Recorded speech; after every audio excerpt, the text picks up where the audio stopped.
Hi everybody, welcome to my homestead and welcome to my front yard and this big branch that I still need to take my chainsaw to and cut it down into firewood.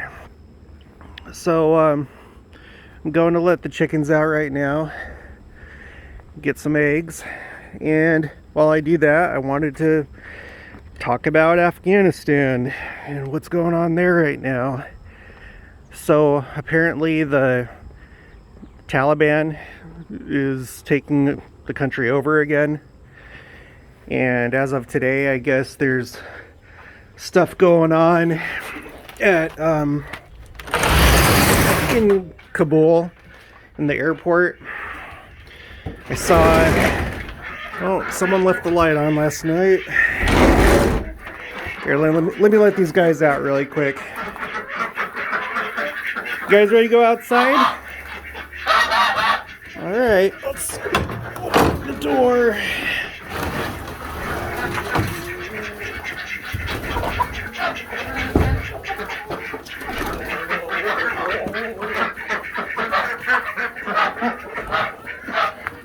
Go ahead, go outside. This is actually one of our... You are so loud, Goose. This is one of our other roosters. His name is Toasty. That type of chicken, they're called silkies. They're really cute. Yeah, anyway, it seems like the big story today is that the Taliban are taking over the airport in Kabul, and there's people that are trying to, I guess, escape the country, leave with, I think, the Americans. I just took like a quick look at the story. I didn't really get into it in depth, but you know, I'm really kind of upset at the situation. I'm upset not necessarily because we like lost the war, or I'm upset for the people of Afghanistan. You know, we came, and those that supported us, they got to enjoy some freedom, you know, for about 20 years, and now it seems like things are just gonna go back to the way that they were. That's what I'm upset about. Now, you know, I was in high school in my senior year when, this is probably a double yoker. I was in my senior year of high school when that thing happened in New York that started all this. And I remember that day like vividly. I couldn't stop watching the news. I was just like, I was blown away. I couldn't believe that this was reality. You know, I remember the TVs coming on in the school, and at first I was confused. I didn't understand like why we were watching it, because at the time it was just the first one that had been hit, and I was like, oh, okay, well, just some, you know, small plane hit. So like, why are we watching this? But it became clear as the day progressed. Hey, you know what? I'm trying to do a video, and you're really loud. Go outside. Go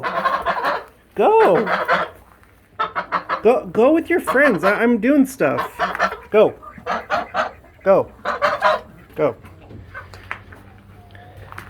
I remember I was in seminary when I found out that they collapsed, and I couldn't believe that. I was like, are you kidding me? That they're gone now? That's what happened? They're gone. Hey, what did I just tell you? Like, what do you want to do in here anyway? Go eat some food. Go drink some water. Go play with the ducks. Go. You know, that blew me away. And then, you know, the rest was history. And then, 12 years go by, and I joined the Army. You know, if you saw my other video, it's because I went to school for something and I couldn't find a job. And what I went to school for as an aircraft dispatcher. And so, make a long story short, I joined the Army. And in 2014, I found myself going to Afghanistan, which was really surreal because, you know, at that point I was in my mid-20s, or no, not mid-20s, my late 20s, and I was like part of this thing that started all the way back in 2001, you know, when I was basically just a kid. So I had gone there and went to Bagram airfield, and then after that deployment, I was getting out of the Army, but my company was actually going back to Bagram again to do the exact same mission, essentially. Some of the same people, a lot of the same people were going back that had gone the first time, but I was getting out. And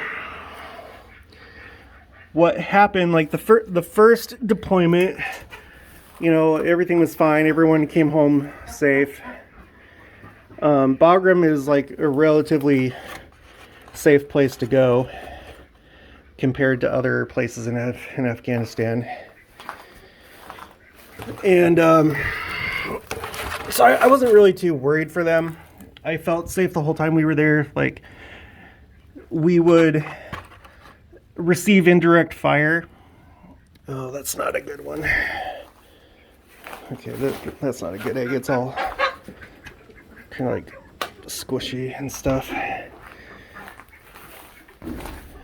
We'd receive indirect fire, like rockets and stuff like that, on a weekly basis, you know, like maybe 2, 3, 4 times a week. But it was never really that scary because it'd usually just be some guys in a pickup truck with like maybe like a mortar, and they just like fire over the wall, and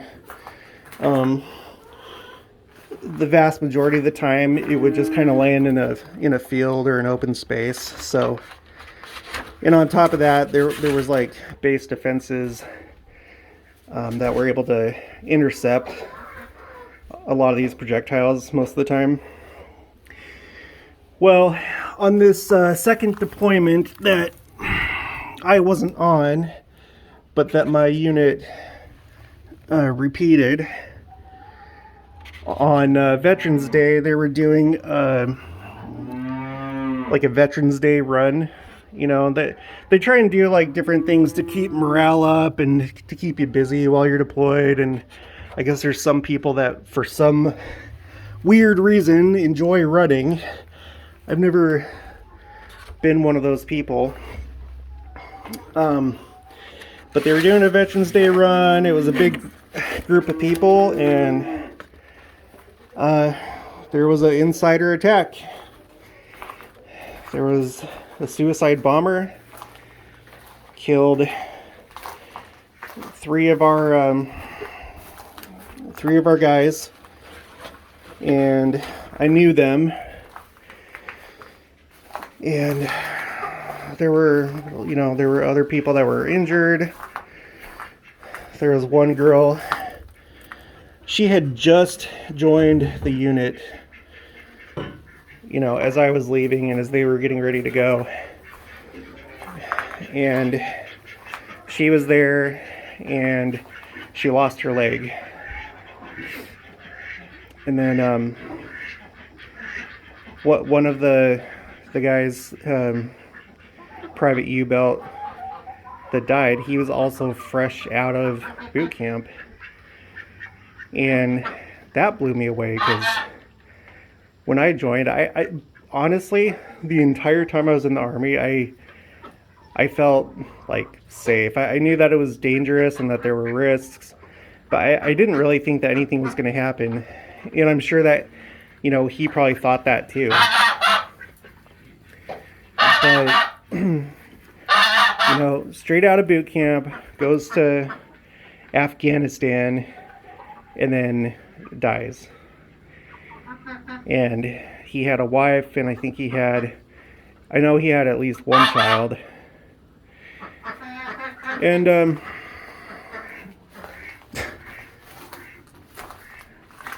so it's like, you look at what's happening today, and it's like, what's all this been for? What was the point of all this? Now, this might be where I start to lose some of you, but I don't accept the mainstream story of what happened back in 2001. Okay? And I have a lot of different reasons why I don't believe the way that was portrayed. You know, that some guy in a cave was able to coordinate that kind of thing. I don't believe it, but that's not the reason why. I'm not gonna, again, this is not a channel that goes over the Gadianton robbers and all their schemes and how they pull things off. So I'm not gonna go through all the reasons. There's plenty of videos out there that talk about it. I'd encourage you to look that up, because we were tricked. Okay, that's what I believe. I believe that we were tricked into doing this whole thing. It wasn't to fight terrorism, and I don't believe that they attacked us because they hate our freedom, and so they decided to do that because they hate that we're free. There's more to it than just that.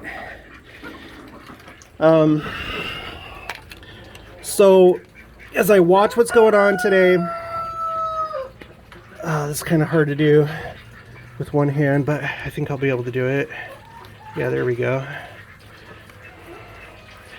As I watch what's happening today, what's going on, I'm not worried about certain groups attacking us again, because we're letting Afghanistan go back into the same conditions that as you know, when we first invaded. I'm not worried about that. What I'm worried about is the people of Afghanistan who got to enjoy some freedom for a little while, and now they're going back under this horrible government, and they're about to suffer again.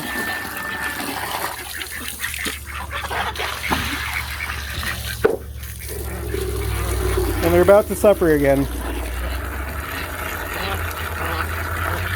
I don't really know what to think about Trump.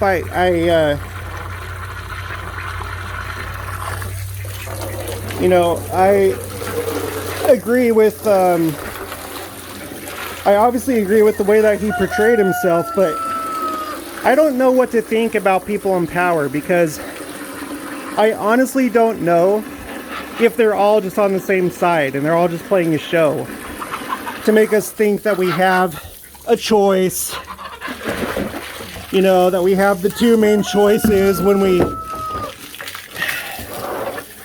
vote, but it's all just the same group of people.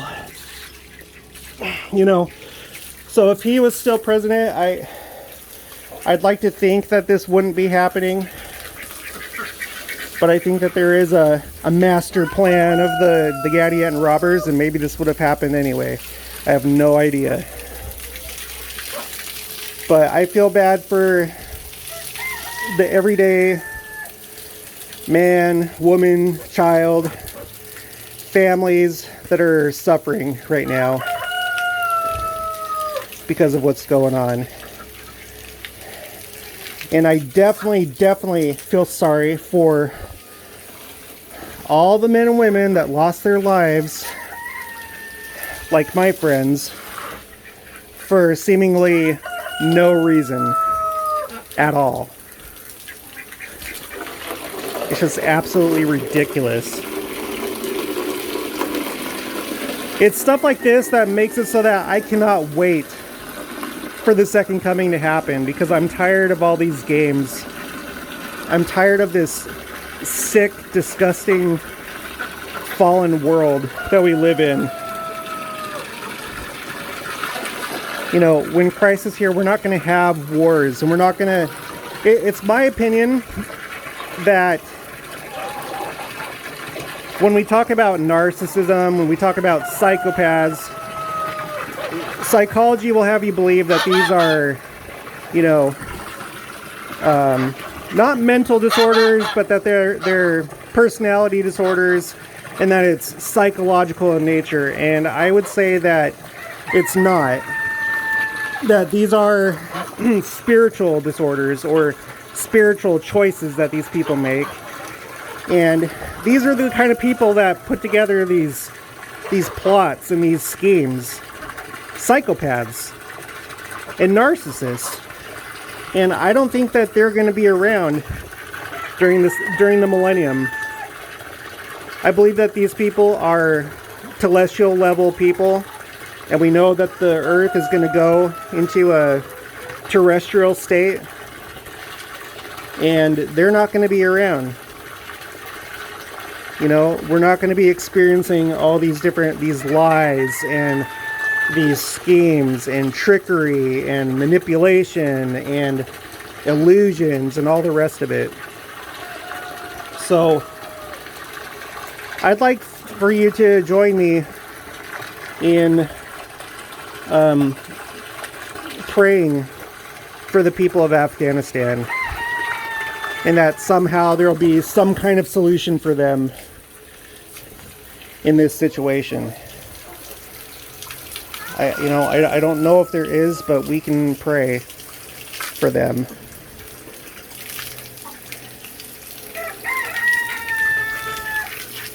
It's really, really sad.